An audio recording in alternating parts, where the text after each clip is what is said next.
ქართული ყველი ძვლებს აძლიერებს და თუ კი მაშინ ძვლებისთვის რომელი ყველი სჯობს? მეგრული სულგუნი, იმერული ყველი, აჭარული ჩეჩილი, თუშეთის გუდა თუ მესხეთის ტენილი.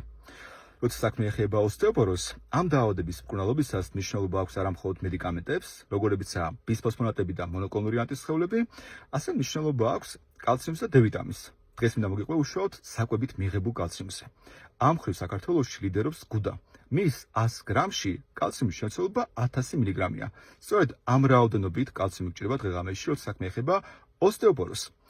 მეორე ადგილზე სულგუნია. კალციუმის შემცველობა 700 მილიგრამია, ხოლო მესამეზე იმერული ყველია. აქ კალციუმის შემცველობა 500-დან 600 მილიგრამამდეა ყოველ 100 გრამს.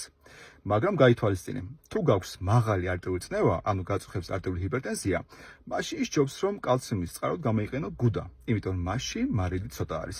კალციუმი საკმარისი რაოდენობითაა და გეყოფა წნევას არ გაგიზდის. აქ 100 გრამზე მარილის შემცველობა 2 გრამია. მაგრამ თუ პირიქით თქვა დაბაწნევიანი ხარ, მაშინ სჯობს გამოიყენო იმერული ყველი, იმიტომ რომ მასში მარილი ცოტა ბევრია.